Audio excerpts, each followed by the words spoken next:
Hello everyone and welcome to the December subscription tasting video where I am going to taste coffees together with Olivia.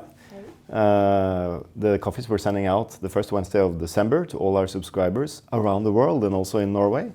Yeah, we do ship with DHL around the world. We ship with the Norwegian Post in Norway. Normally it takes 2 or 3 days.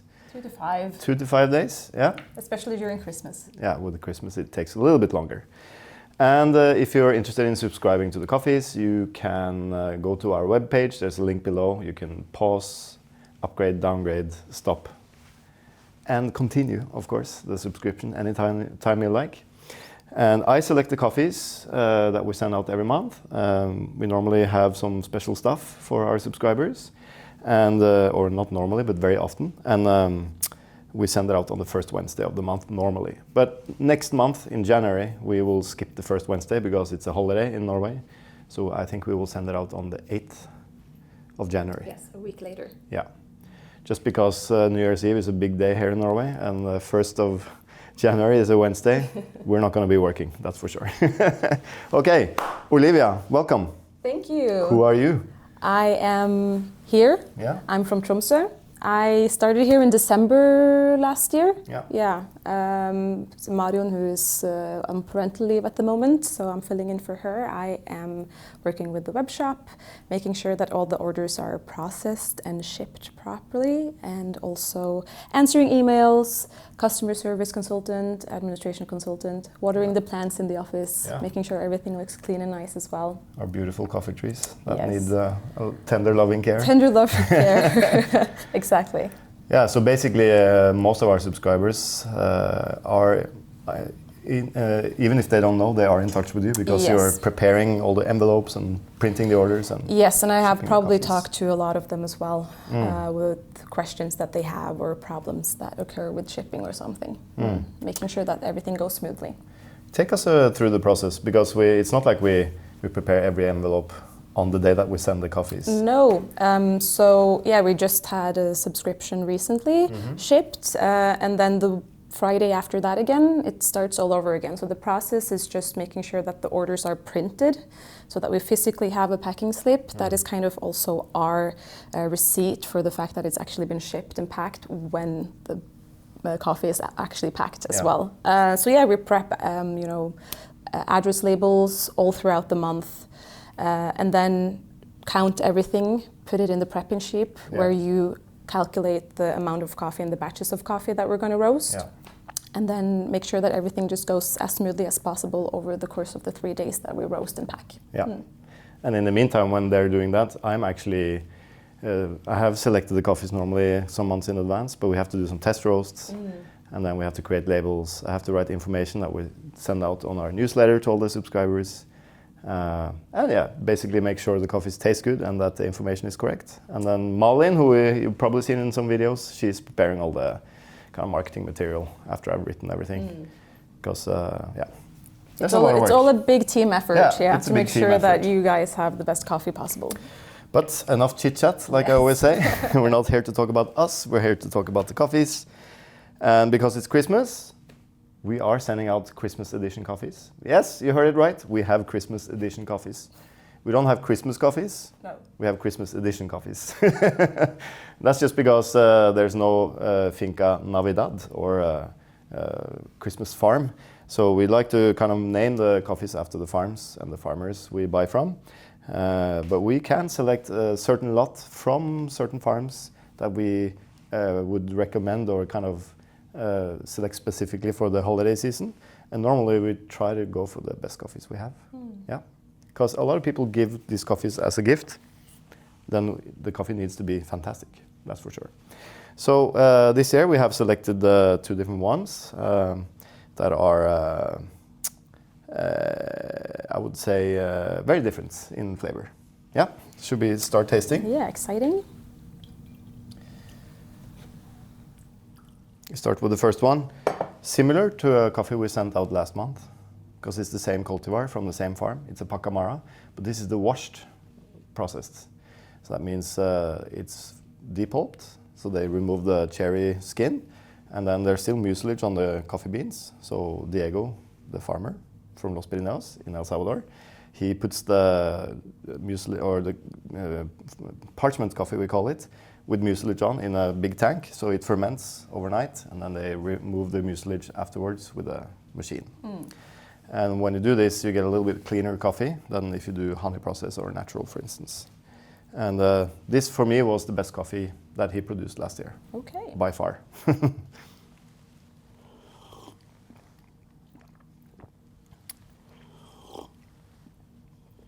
It's a bit difficult to taste it alone sometimes, because I know how fruity this coffee is. For me, it's very winey and very chocolatey. Yeah, but I get the chocolate notes as well, definitely. I think those are the dominating notes for me at the moment right now. Yeah. Let's taste the second one as a contrast, because it makes it a little bit easier, and I'll tell you a little bit about the coffees as we go. So if you just go back and forth a little bit, then it's easier to recognize the coffees. But the first coffee is Pacamara, as I said. Pacamara can be quite fruity, can also be a little oniony in flavor. This is a good Pacamara. It's one of the best, I think, in the world. And for me, at least, the washed processed Pacamara this year, if you compare it to the Bourbon from Los Pirineos or the honey processed Pacamara, it has a lot of this kind of red wine kind of fruit. I don't know what fruit that is. I guess fermented grapes. Yeah, grapes, dried grapes or anything. How red wine tastes like. Yeah. And has this kind of forest berry flavor, this kind of thing. And also because the farm is a little bit lower altitude, 1,400 meters, you do get this kind of chocolatey flavor that is always there, like a basis. Let's taste the second one so you can just get a contrast, and then you can go back to the first.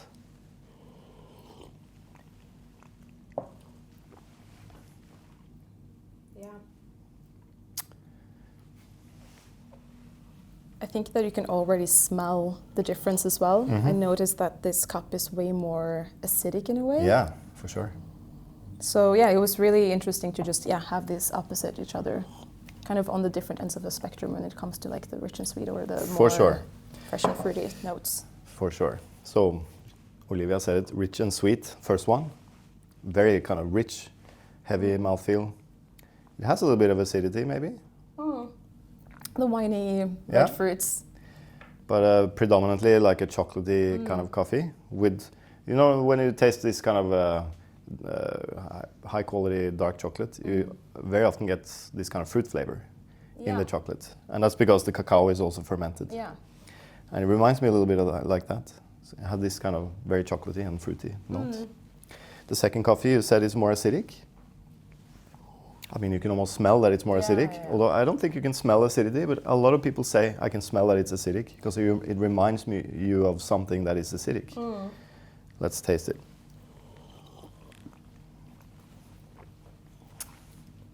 Yeah, very fresh. Yeah, maybe more towards a white wine in acidity. Exactly. Yeah, kind of more crisp acidity.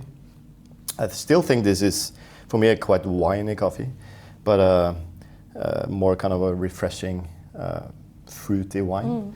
Whereas the first one would be more like a heavy, maybe oaked wine. Yeah. If you know what I mean? Yeah, more of like a dry storage red, and then this is more of a crisp acidic white. Yeah. Maybe like even some apple note or something. I got some apple in here, but I'm not sure. I think the acidity reminds me a little bit of eating apples, and for me the fruit is for sure like red berries, black currants, this kind of thing. It's a Kenyan coffee, we can reveal. Second coffee is from Karogoto.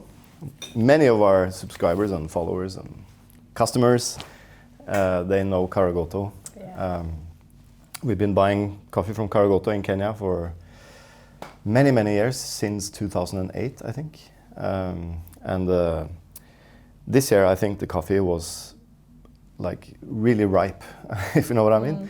Normally, it tends to be a little bit more kind of crisp and elegant and slim. This year, it has for sure a little bit more of that kind of, I wouldn't say fermented fruit, but like really ripe berry flavors. So normally I think of it more like a rose hip kind of pink berry thing in terms of flavor. Now it's more like a purple thing for me this year. Yeah, it's interesting when you do the color. Yeah, because I got that purple notes here, as opposed to most of the other Kenyan coffees that I've been drinking since I started here that have been very pink in terms of like rosehip, rhubarb. Yeah, for sure. So yeah, definitely a more purple coffee. The color of Advent, isn't it? So it's kind of that's true. Yeah, suitable for Christmas. Fantastic. I think even the label is a little purple this year. So. Excellent. Cool. So let's just repeat the first coffee, Pacamara from Los Pirineos in El Salvador. The second coffee, SL28, SL34, Ruiru 11, and Batian, very sexy names for varieties, from Kenya, from Karogoto. And that is for sure a washed coffee, although you can really taste that it's very ripe. So maybe the fermentation has gone a little bit longer, who knows. I don't think it's particularly fermenty in flavor, but it feels like really really ripe. It still has this creaminess to it. Yeah, and a little bit more structure in the acidity maybe. Okay, the third coffee I know that you already know. You have tasted many times.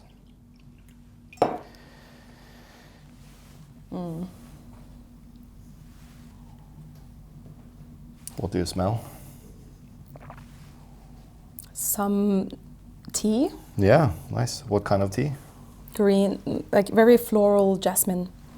Very floral tea. Nice, yeah. And some zest, like citrus zest. Okay. So what do you think the coffee is then? Geisha. Geisha, yeah, for sure. Caballero Geisha. Citrus, I get mandarin, which is also a very Christmassy thing, but mandarin in terms, in Norway the mandarins are a little bit sweeter, but if you eat the kind of tangerines that you get in Colombia, that we used to get here in Norway, it's a little bit more kind of tangy and a little herbal. So for me, it can taste a little bit like that as well. So tangerine, mandarin, but definitely jasmine. That's a kind of sign of geisha. Tea-like. Yeah, it's very funny that you see that it's coffee in the cup, but it smells a lot like this great jasmine tea.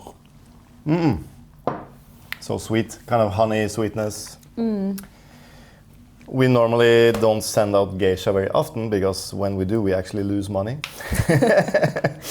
But it's Christmas, This is my gift to all the 3-bag subscribers and more. Here you have it, a little bit of Caballero geisha from Honduras. Just thought, what a nice way to end the year, to have some of the best coffees we do have in our selection. Karogoto, I think for me, was one of the best coffees we had from Kenya this year. Maybe also the one from Makena Estate, which we sent out, I think, in September or something. Yeah. That was also really, really nice. And then the Pacamara, the washed one from Los Pirineos, for me also fantastic.